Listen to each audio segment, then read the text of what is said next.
We are getting packed up from last night. We met with Ross, our main man Ross. He's here with us today, and we're going to be hitting some sites over here by Paradise. It's part of the historic campfire that's so famous from a few years ago. But we got this beautiful campsite, beautiful lake in the background. Yeah, start of a good day. Here we are in beautiful Paradise, California. Vets to Drones team has finally paired up with the One Tree Planet folks. We got Ross here, and we're gonna head into the woods and try to tackle this project together. Hey, good morning. We just stayed last night at this awesome campground. It's Lake Conchao, just outside of Paradise. We got here last night and we're about to visit a few sites that were planted a couple years ago and just collect a lot of drone data and see how the process works. We've just run into another spot here where we don't have access that's immediately apparent or easy to get to. We hit a gate, so we're gonna pop the drone up and we're gonna have a look-see to see what it looks like, because it's basically, we're in a very far corner of our area and it looks like everything is just kind of up into here. So we're gonna do some drone reconnaissance here quick. Of course, it's sort of hard to tell without sort of being there and orienting, but this is our best guess. This hillside looked like the area where our KML was supposed to be. So we kind of panned across it. Of course, you can't see any of the saplings or anything right now. We're just kind of doing reconnaissance, trying to figure out how the heck we're going to get into this area. We didn't end up finding it. Ross is learning the joys of co-location. When you're offline, not anything is ever easy to figure out. It's very true. So we're using terrain association. We got a road kind of here. We kind of got an idea. It's like, this is our area, this swath. Somewhere through here. This isn't our area, you can't access it, but somewhere over this, someone replanted some trees. So we just got to a place, I don't know if you can see that. This fence says beware of dogs. The sheriff just went through here. We're gonna play it safe and just not try it. Well, we're struggling to find our way in. However, we have this beautiful scenery. Sort of takes that sting away. We'll figure it out. But what we do have, and we've checked out a few other places we can't get access. What we do have is our KML, where I can see that a road intersects the property. So what I'm going to do is put this up, go over this gate, stay over top of the road, and do a few panoramas just so everybody has an idea of what's going on here. So during our drone reconnaissance right now, just over this hill, we took off, and there's actually, could be who knows what's going on, but there's a grow operation right there. And in Northern California, I don't feel comfortable flying a drone around when there's something like that going on. So we're looking for our best next site to go visit. They're both about an hour away. See what makes more sense. Mission planning. This one actually... So we're developing some ideas here as far as like what we're doing for these photos of the geolocated shots. Some of them I've been doing in the mind of just having a data point, taking it straight down and having that, which is valuable in one sense. But in the other sense, Ross, you'd like to do what here with these photos too? It's helpful to think about being able to identify a landscape marker. So in the background we have this ridge, and thinking back to, hey, in 2 years, 5 years, we're gonna come back, see how much those trees have grown, be able to reference it to a land point. Because when you just look at a photo and it's super close, that's useful to see the tree in detail, but it's not useful for understanding how it fits on a landscape. Perfect. Yeah. Yeah, you see we got this nice line down here.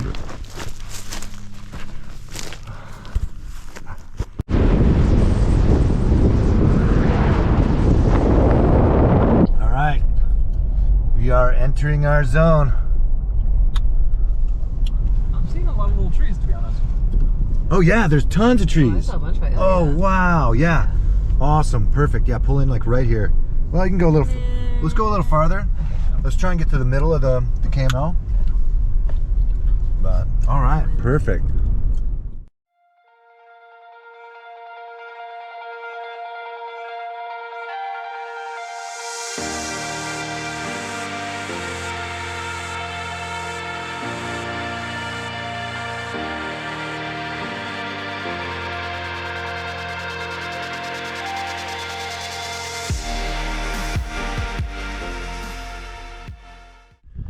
Here we are. site of the campfire, one of the sites of the campfire, where we are coming to check on some of the reforestation efforts. And what I first see are lots of nice trees. Yeah, they are all over in here. I'm not sure how well they're gonna stand out. Like, so we got a lot of pretty tall trees still in the area. Gonna have to take that into account when we do our mission planning, but we're going to be able to get a pretty good map here. Now, as we come through here, you just see they are so regularly spaced, and they're big. They're the biggest ones we've seen since we started this project. All over the place. All right, we actively have 2 drones in the air. Ross has taken this side of the road and Micah is over here. We're doing lower panoramas of this whole area. We actually have some great access to this place, and it looks like a really good place to do our work, so we're gonna spend some extra time here. You doing it, Ross? How's it feel? I'm shocked at how comfortable this feels. It's a really weird mix of like comfortable and uncomfortable. Like, it's hard to describe. My stomach feels a little like a knot is in it, but it also feels like I'm just playing a video game and I've done this a million times. And yeah, it's like this strange mix of supernatural and very surreal. It's really fun. It's much smoother than I thought. I'm like going up, I'm going down, I'm turning. I feel I just bumped into something in real life. It's like virtual reality. It's pretty awesome. I think I'm ready for sports mode. Let's try it. Cool. Let's try it. All right, and sport mode. Wow. Okay, sweet. It's just screaming. What do you got for battery? We'll speed this up a little bit because I don't want to cut any of Ross's excellent FPV footage short while he figures out how to work this motion controller. But Ross got to see firsthand how this FPV drone is just great for doing these overall site tours. It also has a big wide angle lens and shoots really good video. So you can get a lot more of the landscape in here. And at this particular place, we came across something pretty interesting. Another marijuana grow. This one was fortunately abandoned, so it felt a little more comfortable being up there in the air. But that being said, these things are scary. There's going to be some bad people out there. They're not all abandoned. Go. So something to think about. All right, here we are. We're wrapping up our day out here with Ross. We were just kind of like showing. We got a couple of the drones we used on our mission today. These were the workhorses for today. One was capturing panoramas and video content, while the other one was primarily doing all of our mapping stuff. So yeah, today has been awesome because we were able to try and hit 3 different sites. Something that happens when you're working on national forest land is that gates can be unexpectedly accessible or not accessible. So super educational here for figuring out about site planning and just making sure you can really access the sites. Sometimes you're going real remote places and just figuring out the access points.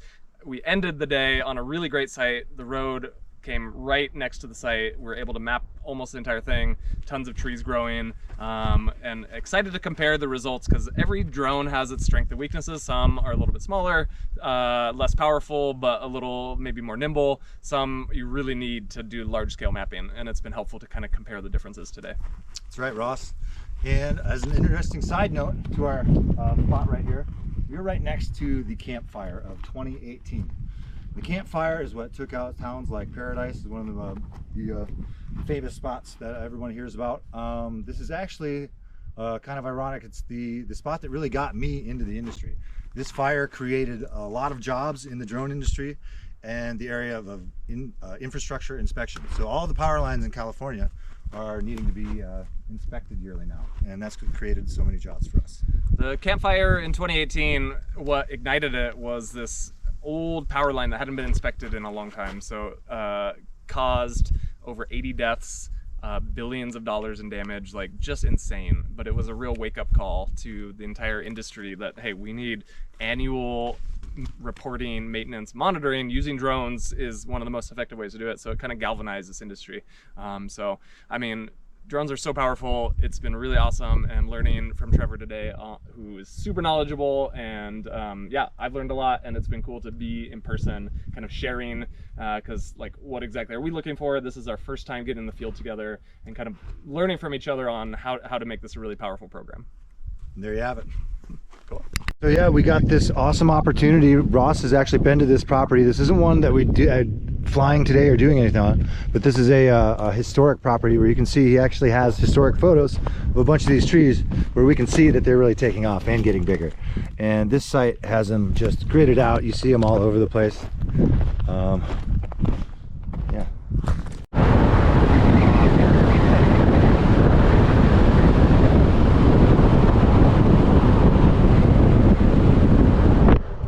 Just because this is one of the most satisfying packs yet, I'm gonna show it off. Everything must have its place. Isn't that right, Lexi? We got her all packed, all tight. One of my favorite things, playing Tetris with the things in the vehicle.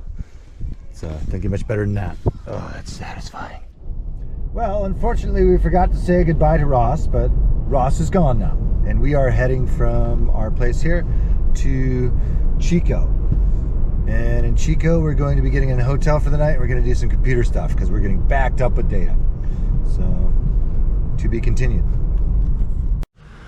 And now that we're back at our hotel for the evening, arguably the most important part of this mission, the data handling. So today we have 6 different devices we have to grab stuff off of, not counting Ross's stuff. So I got 3 drones, 2 phones, and then this guy, the GoPro. So time to get that stuff going. I'm gonna watch a lot of little green bars move across the screen.